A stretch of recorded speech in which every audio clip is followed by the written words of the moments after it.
Okay, we'll call the meeting to order. We'll do the roll call. Melissa Gavin, Here. Steve Douglas, Here. John Brandt, Aaron Linus, myself, Michael Paul Mikulski's here, and Brian Mooney, the village administrator, is also present. Okay, here's the agenda. I'm just going to quick. Do we have any public comment? I did not receive any. Okay, thank you, Brian. Moving on, we'll get into general business, committee member report outs and updates. Does anybody have anything to talk about that we won't talk about later on? Not really? I don't think so. Nope. Yeah, Nope. okay. So discussion of possible approval of the minutes from January. Do I have a motion to approve? Motion to approve. And I will second. We have a motion to approve and a second. Any discussion? Hearing none, all those in favor say aye. Aye. Aye. All those opposed, nay. The minutes have been approved. Okay, now we're going to talk about the NOMO May initiative. I got this on the village board agenda that was on Monday because they moved the meeting up 2 weeks. Mm-hmm. And it was approved by the village again. Ah, easy. Michael, I didn't respond to your email because I thought that if we had put it, I thought we didn't, I must be misremembering, but I thought we no longer needed to have it approved each year. But I must have misremembered. I think, yeah, I don't know. I just went back real quick and looked at the resolution that was passed last year, and it just said it was suspended until June 1st of. Okay. But as far as said June 1st of 2023, like it's just something every year that just has to be done. Okay, then I'm really glad that you took that you just like took the lead because I was like, no, wait, I made a note to look into it and then I just didn't. So I'm really glad that you moved it ahead. Thank you, thank you. Well, I hope I didn't screw that up then, and we had something that was permanent, and I made it unpermanent. I don't think you did. I mean, if you went back and looked at what we did last year, I thought we did for the first year it was a pilot, and I thought what we had agreed to was after we did the pilot, and we thought, yeah, this is worth just suspending permanently. But I never went back to take a look. So if you did, then that's great. Yeah, I don't know. Hopefully, I didn't. Yeah, I mean, I did, but I didn't think like it was a permanent thing. It didn't read like it was. I didn't get the idea that it was, but it's possible that I wasn't looking for that though either. Well, for sure, if nobody else said anything, then we're good for this year, and that's fine. Right. And so like what I had to do from the resolution from last year though was I had to change, because last year the ask was not to have like village hall not be mowed, and the board didn't really like that, so that got like axed last year, but they actually agreed to the property over on Bourbon Road, the 1601, where the new village hall is going to be. And that's where they said, you know, you could like not mow that like for the spring, so that got approved, and then it actually got approved for the okay, I'm looking at for this thing. I'll find this thing after the meeting. All right. Okay. I'm horsing around with this right now. I'm not gonna go find it. And so 1601, we're gonna get a sign there. There's enough signs that we don't have to order anymore. I'm assuming we're just gonna do the same thing, Brian, like put some signs out front in the entryway or however you guys did it last year. Yeah, I'll talk to Becky about putting something on the website to promote the signs and being available here in Village Hall for people to pick up. Perfect. Courtesy with a donation if possible. But yeah, other than that, I've got the reminder in front of me right now to do so tomorrow. Great, thank you. And Steve emailed me back saying that he would be available to answer any questions if people had questions. That people are getting in contact, since he, you know, had kind of done it before. I don't know if he had a lot of people doing that or not, or what. I really never got any questions, but I'm glad to try to field them if they come in.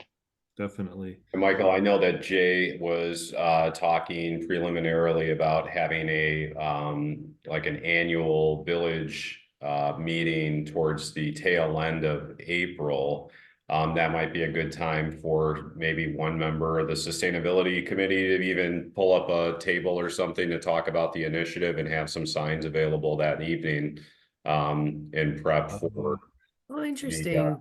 yeah. This is like Yeah. a village-wide thing or something? Like he's like, where's it gonna be? Yeah, so details are still getting worked out right now. I think tentatively the plan is we're going to have this at the fire department, with the intention being of announcing and having the architect that we are going to be signing the contract with to do the Village Hall Police Station project present that evening. So as a kind of like a community visioning session, just kind of bringing in some comments and thoughts related to that project and just some other different business representatives and things from Cross Plains. So it might be a perfect opportunity to have a little bit of free publicity towards the sustainability committee and that initiative, since it'll be starting within days. Okay. We will definitely keep that on the radar and figure out more Yeah. information as it gets more fleshed out. That sounds great.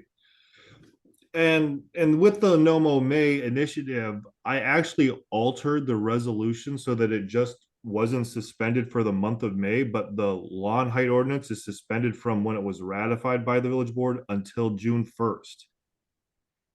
So that means that it's not in effect at all. So if like in April everything's growing, people can choose not to mow their yard in April if they want to. Got it.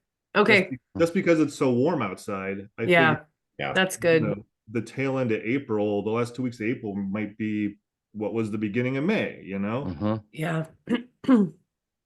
That's good. So I just kind of moved it up. You know, I don't know if anyone's really going to notice it, but it's just something I did. Okay, well, that was that. Okay, so now I just threw this eco lawn thing back on here because we kind of talked about it in December, forgot to talk about it in January. Jay had once said he wanted some memo or something from the Parks and Rec and from our committee concerning it.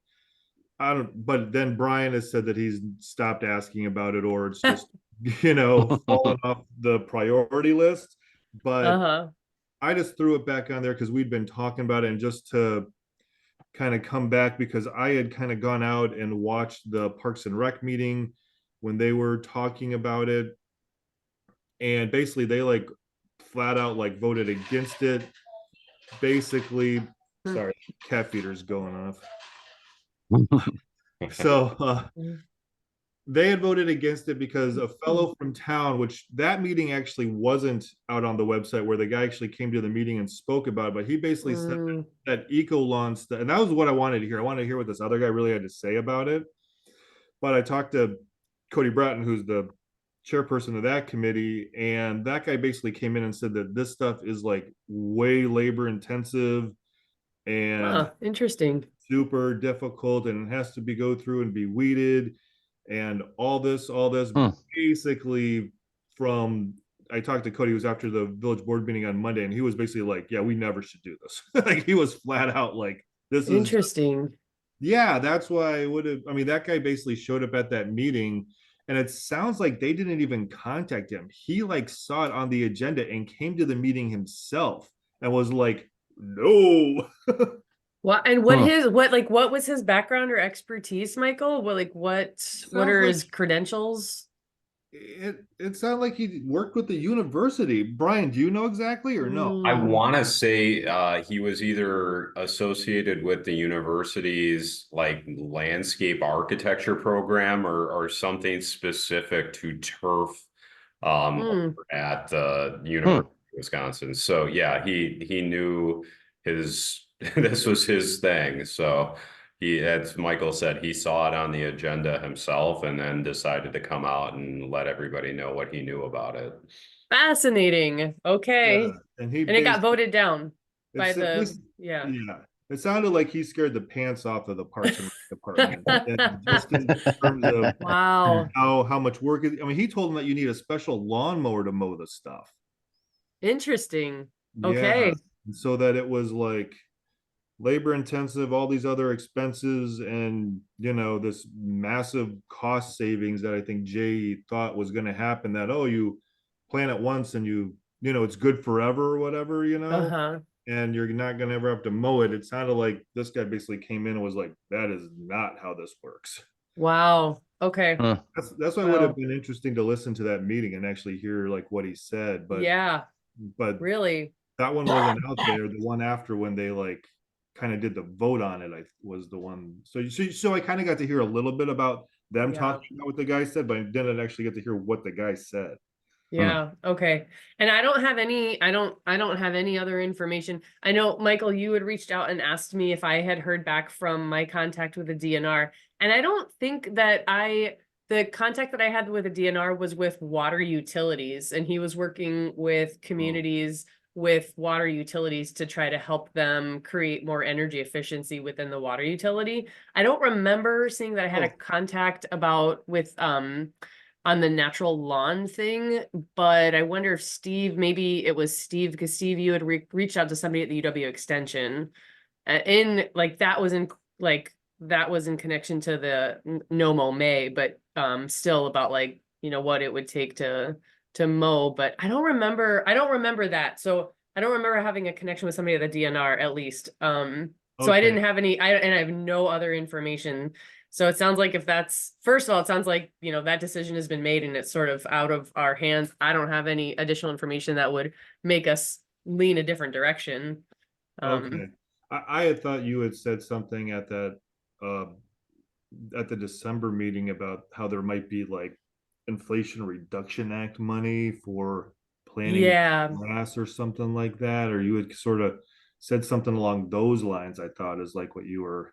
What I said was, my Okay. contact with the DNR has been hired to help communities with water utilities find funding through the IRA funds. I got you. Okay. And that they're to really for like energy efficiency and other upgrades to the water utilities. Gotcha. But and maybe what I said was like, maybe there are green infrastructure components of that. I'm not sure. But no, I have not heard back from Ezra, and actually I need to bump him on that anyway. But no, I haven't heard back from him, but I don't think that he had the connection with this particular topic. It was just IRA and water utilities, and I think it was really more around energy efficiency.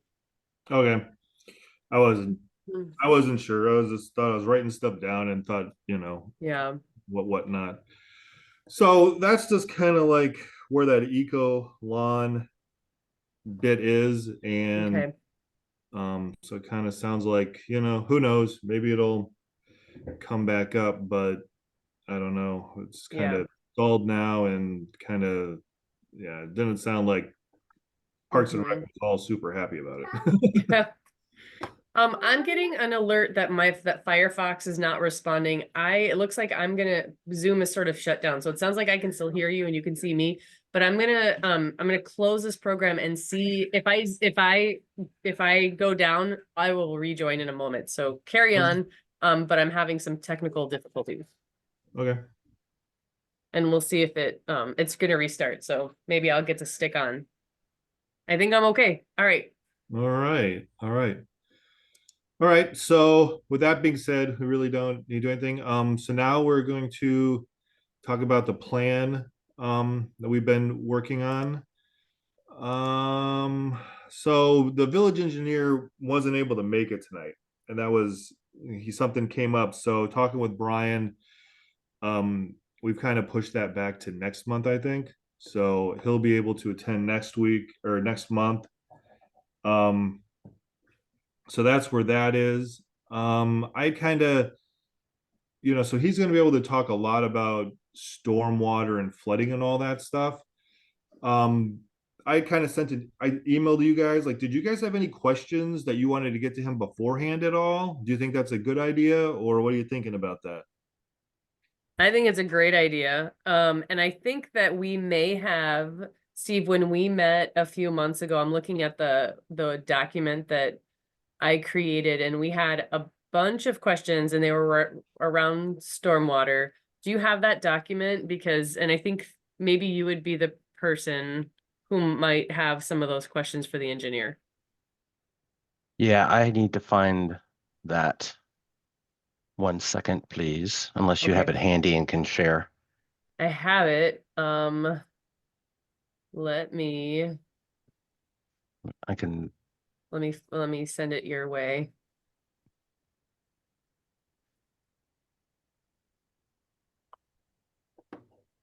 Oh, if you're sending it, can you send it to my work? And maybe it'll come up as S Douglas at UW Health. Yeah, let's take a look.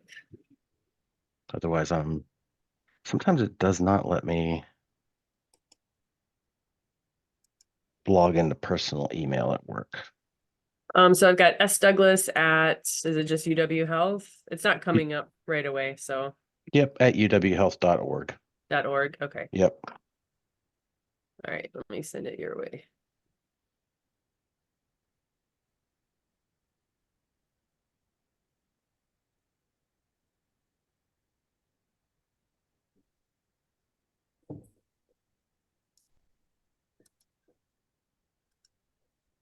It's over Nebraska right now. All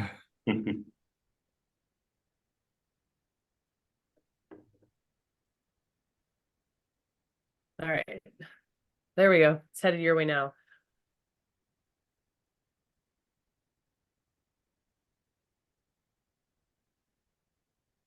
So what were like these questions that you guys like had for them? Was it just a big list of them and stuff? Yeah, basically. I could share my, if I had privileges, I could also share my screen. We went through the priorities here that were overlapping that had to do with stormwater, energy, and let's see, energy efficiency, building electrification, and stormwater management. And as I said on our last call, we just know that there's not enough, we don't have enough information to even make good decisions at this point. And so thanks for letting me share my screen. I'm going to, is it this one? Is it this one? It's that one. We've just prioritized, we've created a list and then parceled out, who's going to ask which questions and who's going to keep the research going. So Steve, I do have it up on the screen It just if you got want here to take too. a look. Okay. Yeah. Oh, I can change. Oh, I can change which screen. What do you know? I never knew that before. Yeah, so we were kind of so under stormwater, the thought of getting the village engineer obviously was probably the way to go, since they would, have been sort of deep into that. And as it turns out, that extensive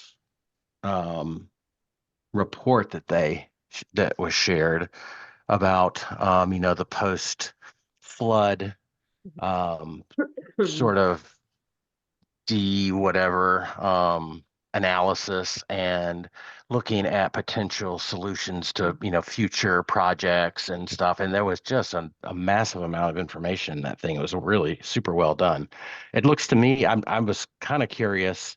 That was one of my questions, is sort of where does that stand? We paid a consultant to put that together, or they hired a consultant to do a piece of it.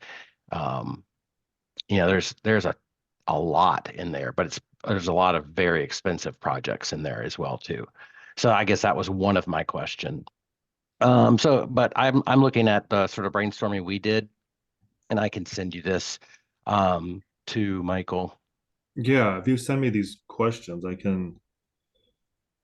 We're things such as, like, within the village limits, what are we built to withstand? Are we a 20-year flood, 50-year flood, 100-year flood? Yeah. That's the kind of sort of the kind of question we would like to ask this guy. What happened? That's another question for probably that might be more of a Brian question. Find out what happened to the plan to purchase 14 acres on Brewery Creek for flood mitigation. That would have been we that was sort of the idea, was kicked around north of town. I believe it was sort of out near where that new developed St. Francis development is. That was an idea that was tossed around. We weren't sure what the status was. Yeah, actually, I just reached out to the contact that I sent the grant over at the Wisconsin Emergency Management this week, and it's Okay. been kind of a real frustrating process, I think, for both them and us. But she had responded, gave some additional information to FEMA, who is the entity that's going to administer and award this grant. She gave them some additional information or I think it was last week or a week prior.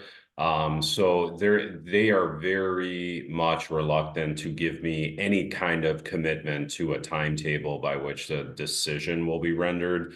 The only thing they could tell me is that from what they were told, this being the Wisconsin Emergency Management contact, that a decision, it's basically in the final review phase right now. So it sounded like there could be a decision. It sounded more like there would be a decision sooner rather than later.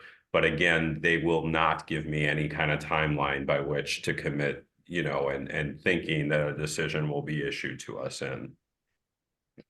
Okay. Is it still 14 acres or has that changed at all? This is, the acreage right now, I forget what the exact figure is. I could look that up again. I off the top of my head, I'm blanking it. It is the village owned parcel, not perhaps what originally started with the grant that Okay. Chang was pursuing. So I don't Okay. know how much it has come down in scope, and now it is just the village land portion over by the Creek Crossing subdivision that's qualifying.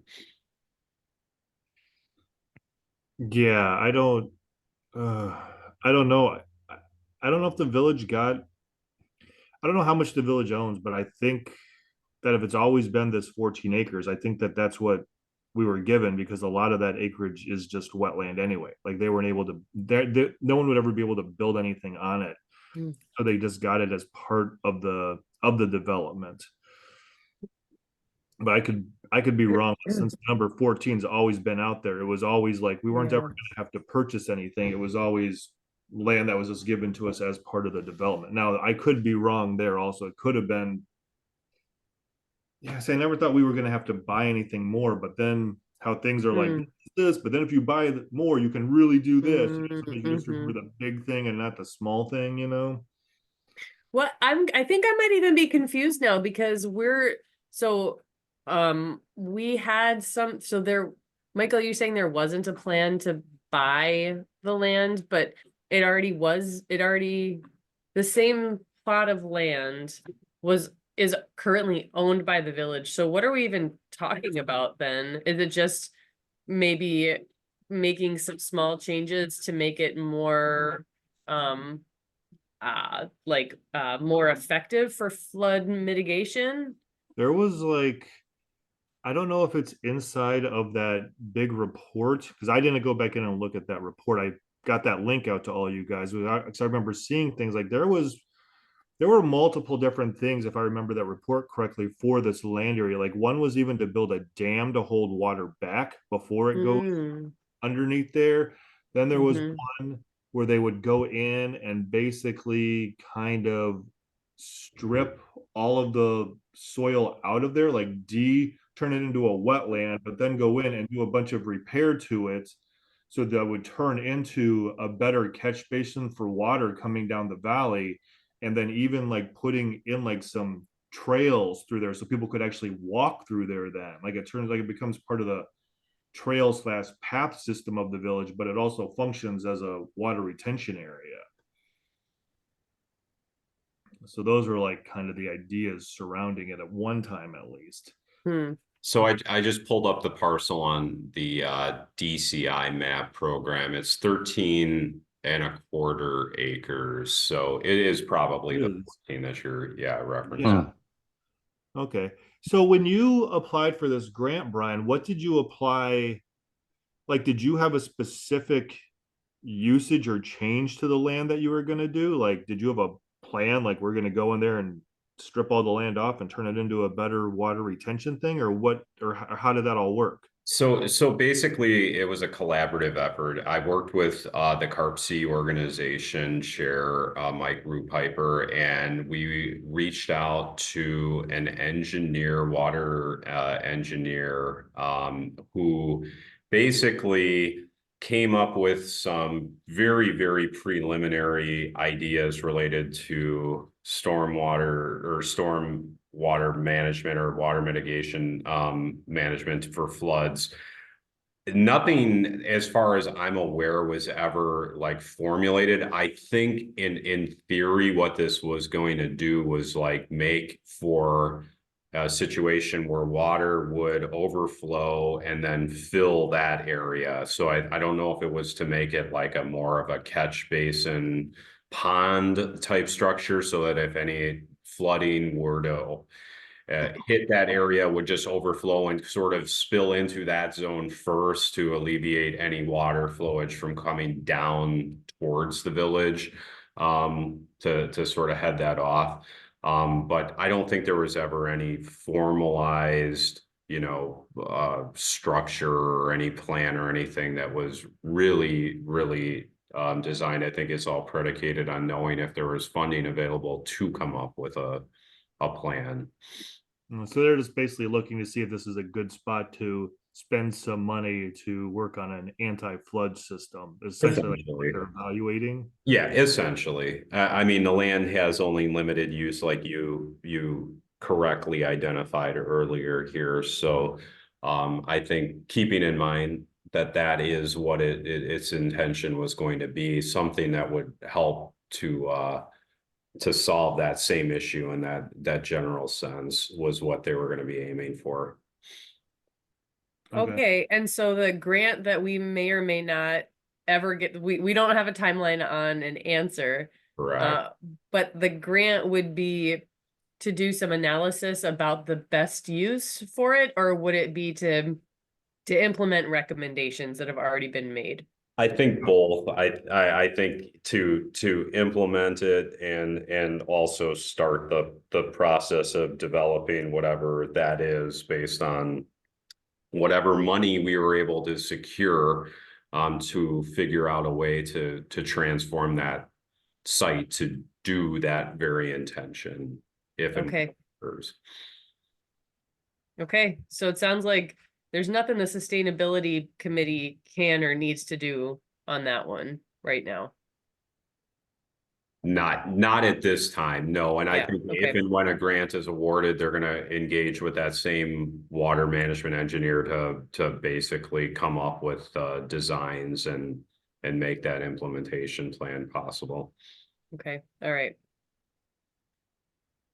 Okay, well, that sounds great that that grant is still in the process or still being In considered. play, yeah.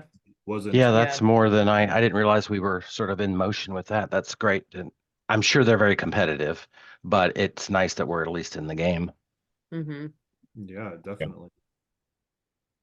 Looking back at that list, so Melissa, I had a few of these, John had a few of these. Not all of them were really to be addressed to the village engineer. I think the biggest one was about the flood plan, 50, 100, 500-year flood plan. And then also, talk a little bit more about that huge report. That's great information, Brian, about the 14 acres. Thank you. And you also answered my question about the potential development at the top of Brewery Road and where that sat. And I believe the last communication you said that was with Plan Committee also, I think. Yeah, Plan Commission was or commission. Yeah, Plan Commission was tasked with doing some research related to the village water utility and the water systems here in Cross Plains, and that was prominently focused on developments and higher elevations like that property is. Okay. The only other question, Steve, maybe that would be in one of the village engineer question maybe was we were wondering about the new bridge that was recently complete on KP. and whether that bridge was built to mitigate the threat of floods or built with mitigation in mind, and whether it was built with federal infrastructure funds. I don't know if the engineer would know that second piece, but maybe that first piece of whether that new bridge was built with flooding in mind. Mhm. Yeah, that I don't know. We could definitely. I watched with keen interest as they were doing that. It was fascinating to watch, to go down the boardwalk and see where they were. There's certainly more clearance in it now. Is there? There definitely, Okay. yeah, there definitely is. In fact, Okay. when we were commenting when they were building it, one of the last things they did was remove kind of an I-beam structure that was underneath it, because it had me panicked because of John's question, because it's like, this is even Yeah. lower than the Uh-huh. last bridge. Like, it was be very hard to get underneath. And once they removed all that bracing, it's like, oh, it opened it Okay. up much more. So Okay. yeah, but that's a good question. Brian, do you know if where the money for that came from? Would that have been infrastructure dollars? You know, that is a great question. I could probably go back in and find some of that info and get you an answer on that, but off the top of my head, I do not remember. And the reason that I think the reason that we are asking that is if we can identify projects that have been built with infrastructure dollars, it just starts to create like, okay, so this is how it's done. These are the hoops we need to jump through. Here's, who was lead on this project. And it just gives us more information to reach out to those folks who navigated that process with Cross Plains to help us potentially get additional dollars. And I know every grant is different. I know every program is different, but I would imagine that there's some additional information we might be able to get when we can identify the projects that were built with those funds. Yeah, makes perfect sense. Yeah, I don't know. I know that that was a county, because that's a county road yet. So the county is who replaced it. Like the Oh, village okay. didn't do anything. That was the county doing that. I Yeah, it didn't was realize definitely one. that. No, the village Okay. did not replace that bridge. The county replaced that bridge. And I know that they did get federal money to help replace that. Whether or not it was infrastructure money or not, there was definitely Mm-hmm. some federal money that made that happen. The county did not pay for all of it. But Okay, the that's village helpful. didn't, and the village didn't pay for any of it. The village did not pay anything to replace that bridge because it isn't village owned. I did not realize that. Okay. That And isn't that even makes me think that if it's county, that makes me think that maybe Kathy Kuntz might have some insight into that, or at least be able to put us in touch. no. Because she's with Dane County and their climate program and is wanting to help connect municipalities with federal dollars. Right. Yeah, but that wasn't village done. That was the Okay. county did that. And I know that they got some federal money to build that. The county did. Good to know. Really good to know. Brian, did you have anything to add to that? No, Michael is correct, though. It is a county funded Okay. project. The village did have insights, and we were included on a lot of like the outside exterior stampings and Okay. it's related to the designs. But I know I was copied on a lot of the correspondences on that, so I will go back and see what I can find still. Mm-hmm. Okay. Great. And Yeah. then I know that John's not here to report on any research that he did. And I can only report that I'm bringing mea culpas to this meeting because I had promised the subcommittee and this committee that I'd get more research done than I was able to get done. So the questions that I am researching that I've been tasked with are around how we can identify and apply for programs that will help the village prioritize and pay for energy efficiency. My short answer to that is that at least for the REAMP network, we are hiring a federal navigator who will be coming on to staff in the next month or two, who will be tasked with helping local rural communities identify federal grants that are going to be a good fit and helping to streamline their application processes. It won't be a grant writer, but it'll be somebody who will be doing a phone call to the folks like Brian and others throughout some rural communities across the Midwest. And I'm gonna really try to push for the Cross Plains to be prioritized within that list. And so that's the report that I can provide in terms of how we can identify and apply for some of these programs to help Cross Plains pay for energy efficiency. Because Brian, you're probably seeing, like, occasionally you even send me like, hey, check this out, this could be a good fit. And like, I don't even have time. I know you don't have time to look into these things. So what we're hoping for is to find a staff person who can identify programs that would be a good fit for Cross Plains, but also other rural communities in the Midwest, and do some outreach to say, hey, this is a really good fit, and here are some ways that you can streamline your application process. So that's the only report that I have here, is just that, it is identified as a huge problem for rural communities in the Midwest. Whether you decide that, there's back and forth about whether Cross Plains is technically rural, but that's a different conversation. But the fact is that lots of communities are struggling with this right now. And we want to, REAMP at least is trying to figure out how we can help rural communities make those connections. So that's one thing that I can report on, is that we hope to have a staff person who can do some outreach, have a call with you, Brian, and try to do some hand-holding to make these applications a little bit easier. The second thing that I will say is on building electrification. One of my research questions was identifying Wisconsin communities that have a goal that includes building electrification. And really, most of those rules that are happening across the country, most of those policies are specific to new residential. I don't think there's anything about retrofitting for electrification, but there are a lot of ordinances and policies particularly in the coasts, being passed for new builds that they have to be all electric. And I reached out to Kathy Kuntz to see if she had, last I talked to her, there were no Wisconsin communities that had proposed this, but I believe at this point, I think one has. I think it's La Crosse that has. But I reached out to Kathy Kuntz just today, not enough time for this meeting, but just today, to see if she has any updates on Wisconsin communities that do have a goal that includes electrification, so we could see what they're doing and what they're thinking, and see if that's something that we want to think about for Cross Plains. So more to come once I hear from Kathy, either directly or she'll put me in touch with somebody who can give me information. And then the last thing that I was going to research is, what are the possibilities for Wisconsin communities regarding setting electrification goals or ordinances. And at this point, Wisconsin has not the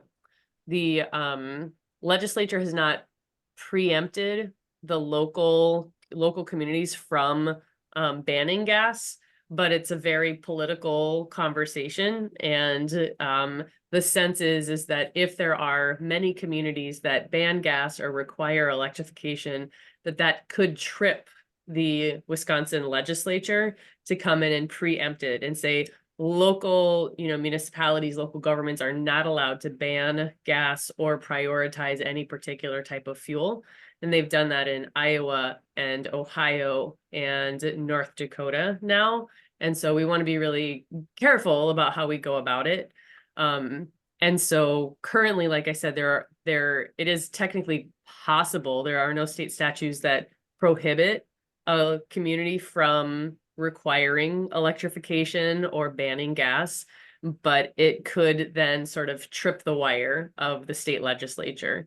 So those are some of the updates that I have.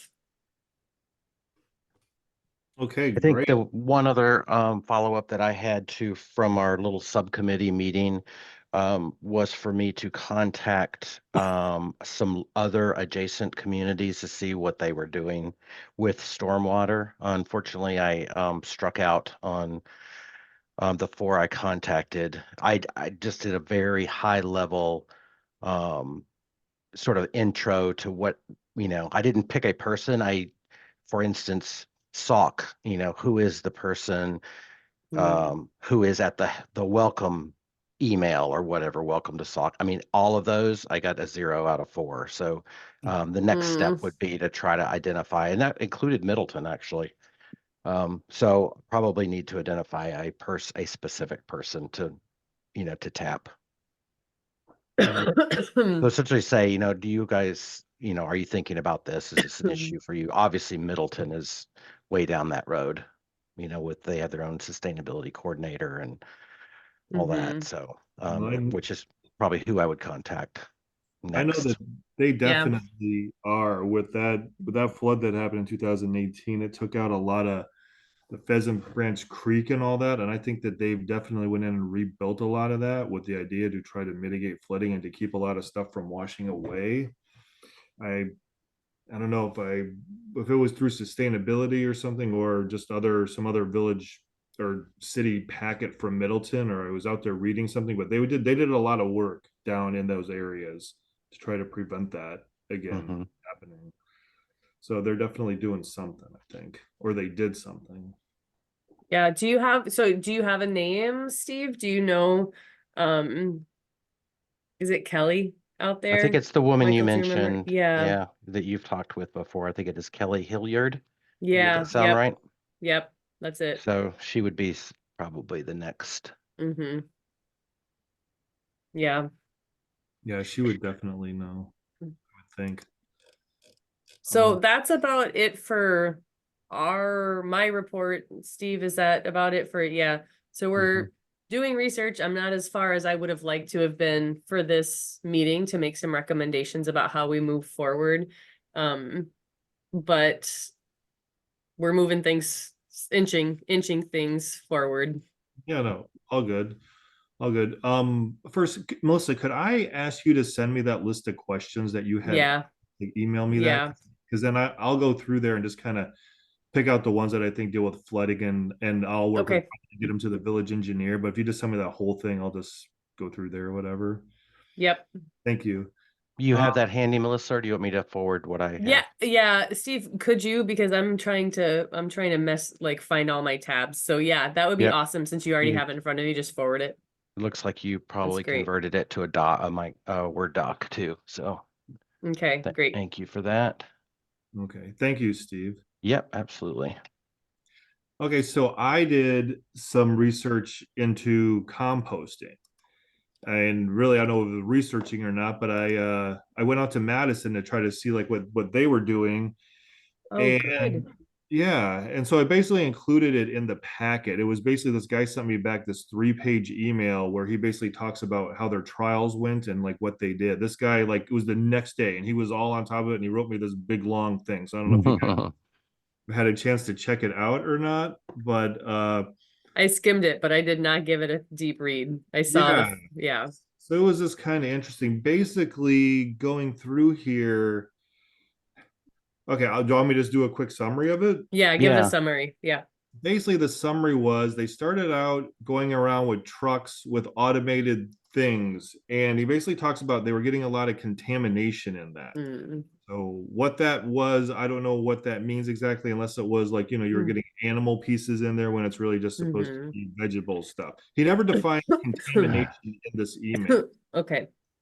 But that's what I imagined he was talking about. So then he talked about, then they walked around with 2 guys behind a truck and they would open up the bin to make sure it wasn't contaminated before they dumped it in the truck. But that took way too much time. Like, that was going to be something that would never be possible, it sounded like. And then they went to a drop-off model, and that's kind of like where they are now. Went to a drop-off thing, and for the last 2 years, it's been under a grant program. It's actually at 2 farmers market locations in Madison where people can drop their compost off. Oh, interesting. Okay. People go there, drop it off, and then they go and they pick it up, and they take it to their recycling center. And right now, this drop-off site ended because we were taking it to a food digester, and the food digester stopped taking food substrate. So it was kind of like they've been kind of hit or miss, but now it sounds like this last year their grant run out, and so they went out for an RFP that just closed like 2 or 3 weeks ago. Okay. And basically, it's the same sort of thing. They want to hire somebody to work two of the farmers markets to take in the drop off sites. And then they have to have some place, or it could be them, where they're going to go and compost the stuff. And it's just like, I actually went out today and actually got the RFP and was reading it. But it's like what John was saying. It's just vegetable stuff, cores, no meats, eggshells, grains, uh, coffee grounds, but Hmm. no bones, fat, nothing animal based. And they're basically doing this because the drop-off site seems to work really well, and they can really monitor it for zero contamination, basically, is what he's saying. When people bringing it there, they can see what they're dumping in.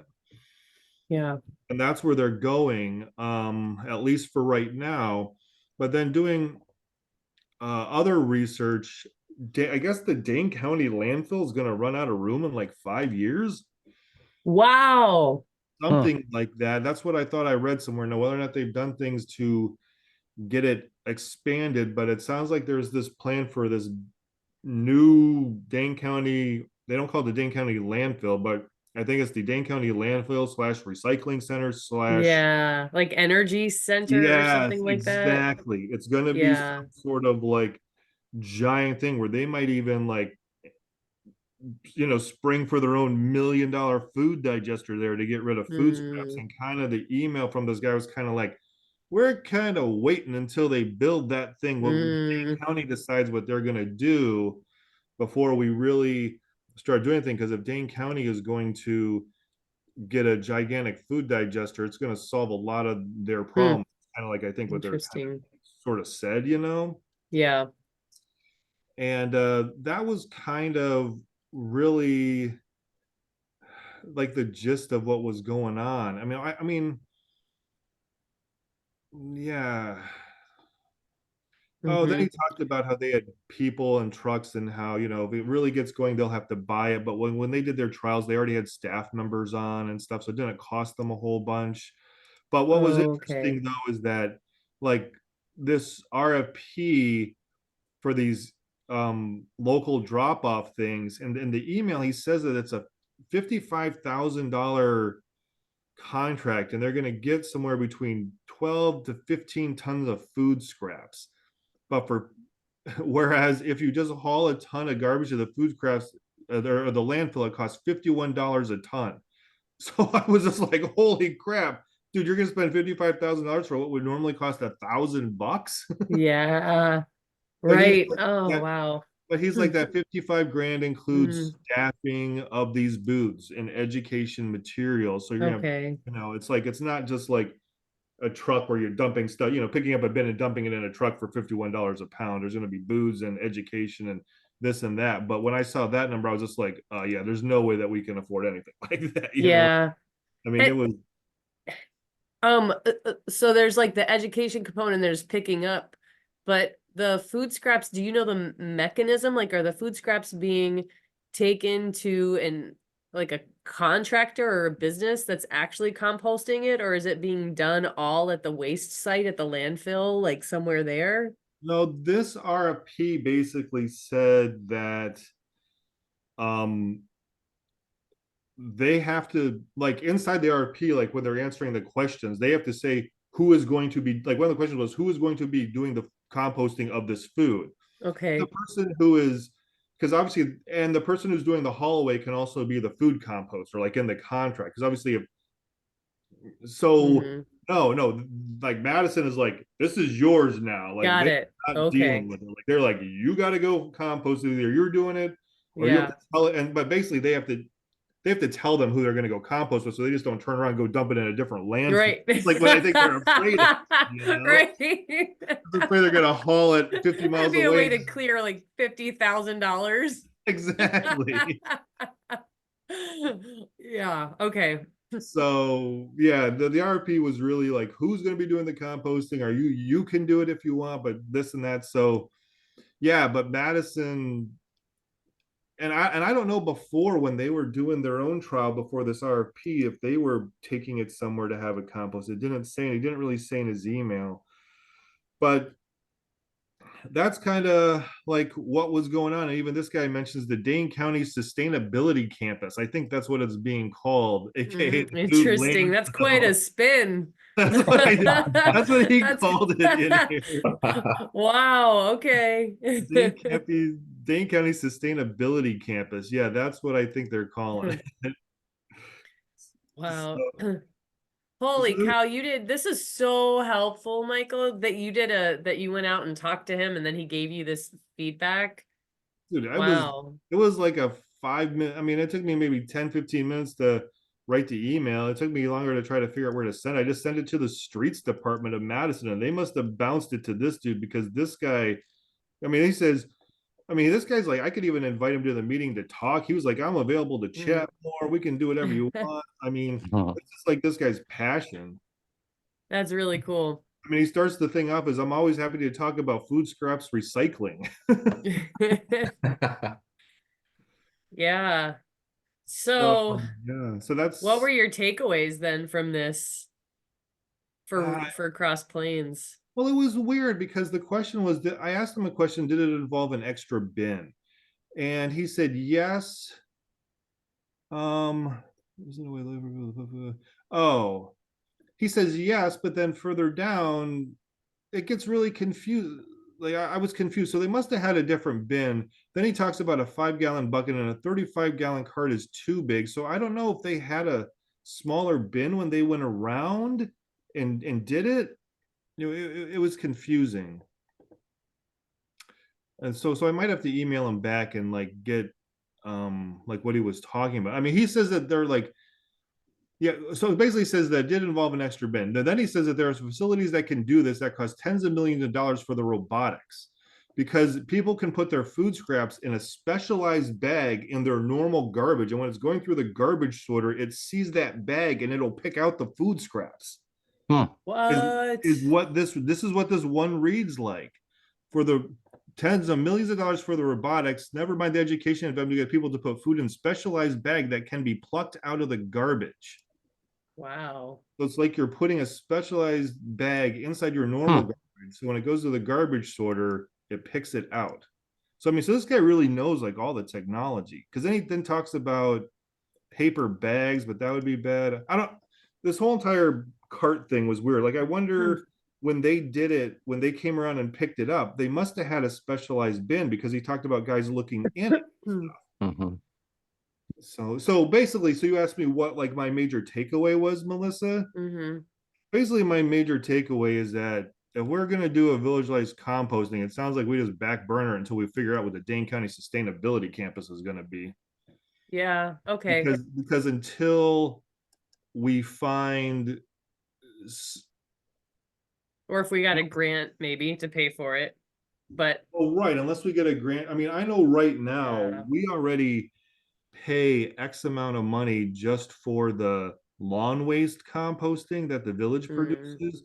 And we just had to recently change, and that ended up costing a few $1,000s more. And that was just for like grass and like plant material.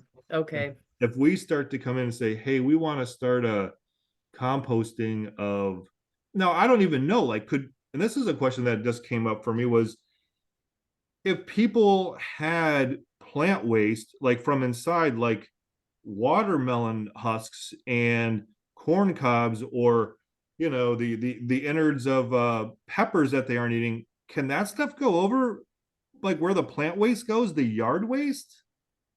I'm curious about the same thing, and I don't know what what would be the difference? I don't, maybe our friend, is it Brian that you talked to in Madison? Maybe he could help us well, I think find that out. Like, where does the line fall with I what mean, when we constitutes take our garden down, at the end of the year, we There's throw the tomato plants in there and there's still some attached. And I would think it would be identical to. I mean, could we just rather than having a village-wide composting thing, actually, can we expand the yard waste collection to be you can bring your coffee grounds over?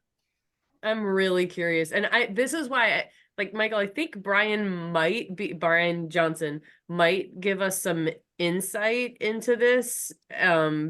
Because I was curious whether we could just expand the village composting system and not do pickups. It sounds like it's an expensive and not great option. Yeah. But if we could have, some kind of table at the farmers market to promote, not to collect, but to promote composting, to say we can collect it at the village drop off facility. And then if there, maybe we can maybe we can even pilot, like we can allow, I don't know, like 12 more things to be added, like coffee grounds. You can drop off coffee grounds, vegetable matter, fruit matter. Maybe it's like a handful of things that we try to add. And who would we ask? Well, see, that's where we would have to look and see what the contract is that we have with the composting person right now. Because because on that, they might only say it's yard waste and whatnot, so that would be an altering of that contract and etc. Like that's really where it would start. We have to figure if like what that contract is with what they're taking. Like that's my take on it. Yeah, that makes sense. Do you know, is that so we use it quite often. We take over, let's say, leaves and we put them in the pile. It would appear those are village employees that are emptying that, and they're taking it out to that place on Garfoot Road, I think, aren't they? It's not on Garfoot Road anymore. The Garfoot Road individual or person who was taking the composting decided to stop wanting it. That's why we had to get a new contract. So now somebody comes and picks our stuff up and takes it somewhere. That I'm not 100%. I think the village. See, I don't know. On Bourbon? I thought there was like a drop-off facility on Bourbon. Well, that's where the drop-off is. Yeah. But when that gets full. Oh, I see. I think that the village loads up the stuff and takes it. And I think the farm is actually on north of the village on like Auto Curl Road now is where I think it is. I think it's off of Auto Curl because I've been up there before, either driving or riding my bike, and this one farm has like these rows of this black stuff in it, and I'm like, oh, I think this might be the composting thing because it's like rows of black dirt, like where they go out and turn it or whatever, And that's where I was like, is this where the village is taking it now? Like I wasn't 100% certain, but it's kind of what it felt like. Brian, would you be able to share the contract or help us find the answer to? Do you know anything about that, Brian, or no? I don't remember where the actual location is right now. I can definitely look back and find the, when the contract, in fact, I think it actually might be something we have to discuss this year to get renewed. So it's actually poorly timed conversation because it just reminded me we probably do have to bring that back up. So yeah, let me see what I can find and I'll email it over to you guys when I locate the contract. Okay. That sounds like a really good next step, is just to see if we can expand what we already have, what the constraints are.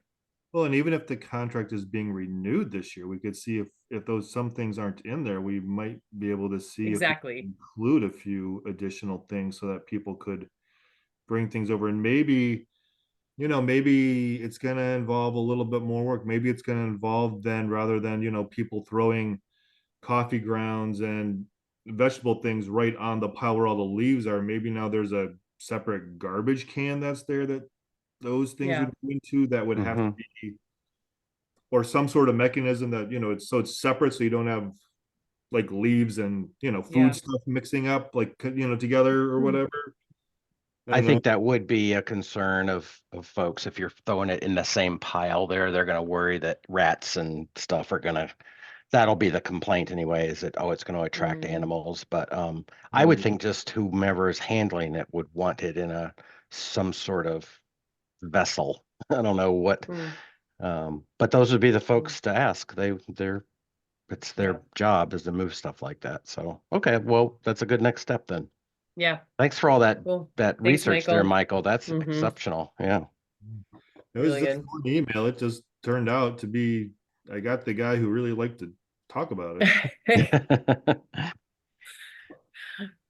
So in the future, I will bring more. I will bring more research to bear. Maybe not Michael level research with a full on 3-page long email Well, that's following what up on a visit, but that's what he did. He did all that.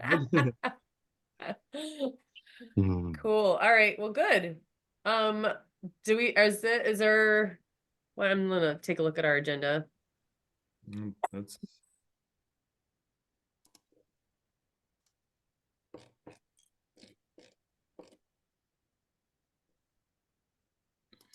that was all we really had was just Wow. plan stuff and Cool. Well, then let's just keep keeping on with these research assignments. So Michael, Steve just sent you that list of questions. If there's anything in there that you're like, oh, I actually know the answer to these, you don't need to, you don't need to research this, then flag that for us too. But these are the ones that we felt like we couldn't make progress on the priorities until we had some more information. So right. we'll keep pushing through on this stuff. Okay. Yeah, that sounds great. And like the next time, just come come ready to ask a bunch of questions about flooding and village flooding and Cool. how we prevent it or what good things are or what the village could do or have other places done things that we aren't thinking about because Right. he's not just our engineer. I mean, he's an engineering company, so Mhm. work on in a bunch of different places. So they, could have already solved a bunch of these problems. We just have to ask them how to do it. Yeah. Yeah, I love that. Okay, and I'm just gonna double check that I'm actually gonna be here for our next meeting. So our next meeting would be the 10th, I was just right? checking also. Yep. Yeah, I am flagging that I am actually gonna be in Minneapolis, the 9th through the 11th, and the evening is going to be that's our staff retreat, and we're gonna be, that's a team dinner. So I will not be able to be here if we keep that same schedule. And it's okay for, folks to continue meeting without me, but just flagging that I have a conflict on that night. Okay, well, should we move this meeting? Do you want to do it a week later? Because Um, I couldn't do it a week later, but I could do it 2 weeks later on the 24th. I think that's fine with me. I don't think I have a conflict. But what about you, Steve? Yep. That works That's for okay. me. Mhm. Do you think, Okay. Brian, do you think this would be an issue with the engineer? Because you kind of already told him the 10th, right? Yeah, I would just have to check back with Brian and I'll have to check my calendar too to see. I don't think that interferes with that annual or village meeting thing. Oh, yeah. If that Getting was going to close be to the it end. then, but yeah, let me check with Brian Berquist Okay. on the front, see if that might work. I know Okay. for me, the 10th was kind of dicey anyway, because I got asked to speak at some conference Oh, right. in Madison about housing that evening. Cool. They just picked it to be in Cottage Grove. So I was like, I don't know if I'm going to be able to make this. Yeah. So Okay. this will probably work better either way. Oh, good. Okay. And we can, I or Steve could check in with John, and who knows about Aaron. So Mhm. I don't know. We can, if we just send an email saying we're gonna change it, hopefully he can make it. Hopefully that's not gonna be a problem. Should Right. we try for a plan B to just push it to May? The May meeting would be May 8th. I don't know what people's schedules are like for that. That's a fine plan B. That's I'd hate to cancel it if we had to, but if that didn't work for others, then that's a totally fine plan B for me. Yeah. I'm Yeah. thinking if it doesn't work for the engineer Yeah. too, that Yeah. okay. All Okay. right. Yeah, we can. Yeah, we'll do that yeah, because then that would just be 2 weeks after that for the 24th. It would be Right. Yeah. I'm gonna do that plan B, and depending on when that village thing is gonna be anyway, if there's I gonna be. think it's the 30th. I want to say that's the night that Jay had proposed. Okay. So the 24th might actually work pretty well then. I want to say the 30th sticks in my mind as what he had mentioned recently, but I can't remember when our board meeting is. And, you know, like I'm confusing lots of dates because I'm planning stuff out this far already. Right. Okay, Okay. well, keep us in the loop, but we'll sort of tentatively plan. What it sounds like to me is we are not going to meet on the 10th either way. So it'll either be the 24th or we'll cancel it and meet again on the 8th. Right. Okay. Okay. All right. Motion That to sounds adjourn. good. I can second that motion. Okay. Oh, you forgot future agenda items at all? Oh. Ah! So we've already had a motion in a second. There's no discussion. All those in favor say aye. Aye. Aye. All right. We are All adjourned. right. Good night, Thanks, everybody. everybody. Thank you. You all. Bye. Bye.